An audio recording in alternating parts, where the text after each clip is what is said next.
One person came and told me, while I was doing dawah, one non-Muslim came and told me, mind your own business. What should I do?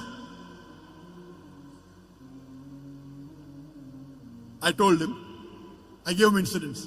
Suppose you and your family, along with your wife and a small kid of 4 years old, goes on a hill station for a holiday. While you're on the hill station, on the hill, when you and your wife are talking, your son, 4 years old, walks away from you and is walking towards the edge of the cliff of the mountain.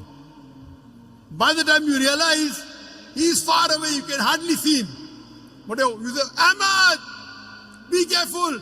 But your voice cannot reach there. He's far away. You can see him.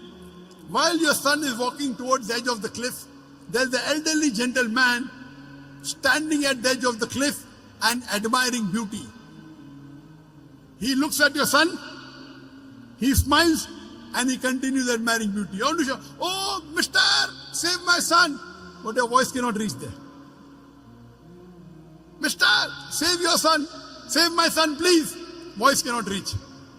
The elderly gentleman looks at your son, smiles. He can see your son walking towards the edge of the cliff. After some time, your son falls over the cliff. When you go to that man and tell him, why didn't you save my son?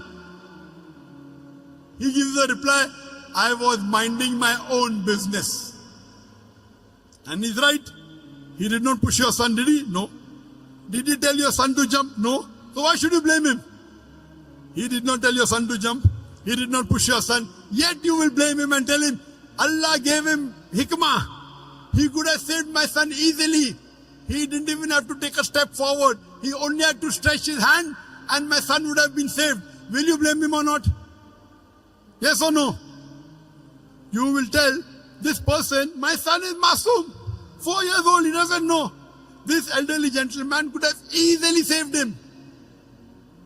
He says, no, I was minding my own business. When anyone tells you, when you're doing dawah, that mind your own business, tell him, that's what I'm doing. I'm minding my business. It's the business of every Muslim to mind other people's business as far as deen is concerned. Let me repeat. When anyone tells you mind your own business while doing dawah, tell him, it is the business of every Muslim to mind other people's business as far as deen is concerned.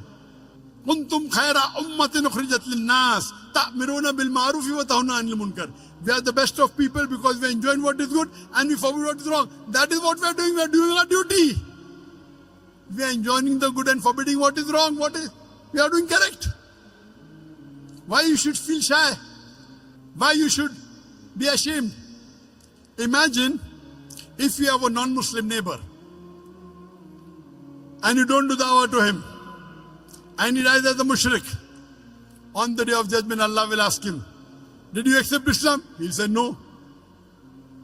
He said, no one told me. That's right, but didn't you get the message? Allah gives the message himself. He didn't accept Islam. He'll go to hell. Allah will ask you, did you deliver the message to your non-Muslim neighbor? And if you say no, you will follow him. You will follow him because to deliver the message to the non-Muslim is fard. If you do not deliver the message to your non-Muslim neighbor, you will follow him and you will also go to hell. Allah subhanahu wa ta'ala says in Surah Al-Asr, chapter number 103, verse number 1 to 3, the criteria to go to Jannah. Rahe Nijat, the way to paradise. Allah says, Wal Asr. Innal insana lafi khusr. Illa alladhina amanu wa amilu salihati wa tawasaw bil haqqi wa tawasaw bis sabr. By the token of time, man is verily in a state of loss. Except those who have faith, those who have righteous deed, those who exhort people to truth, and those who exhort people to patience and perseverance. There are minimum 4 criteria required for any human being to go to Jannah. Number 1 is Iman, belief, faith. Number 2, Amal Salihat, righteous deed. Number 3, Watawasaw bil Haq, inviting people to truth, doing dawah and islah. And the 4th, Watawasaw bil Sabr, inviting people to patience and perseverance. There are minimum 4 criteria required for any human being to Jannah. If anyone is missing, under normal circumstances, you shall not enter Jannah. You may be a very good Muslim. You may be praying 5 times a day. You may be having a mark on the forehead. You may be fasting in the month of Ramadan. You may be giving zakat. You may have gone for Hajj. But if you don't do dawah, according to Surah Al-Asr, chapter number 103, verse number 1 to 3, you shall not enter Jannah. You have to pass in all 4 criteria. If you only dawah is also, all 4 are important. Iman, righteous deed, dawah and islah, and inviting people to patience and perseverance. If anyone is missing, you shall not enter Jannah. All 4 are required. If you don't do dawah and Allah wants you to put you in Jannah, that's Allah's prerogative. He can forgive your sin and put you. But under normal circumstances, if you don't do dawah, according to Surah Al-Asr, you shall not enter Jannah. It's the fard, it's the duty of every Muslim that he should convey the message of Islam to those who are not aware of it.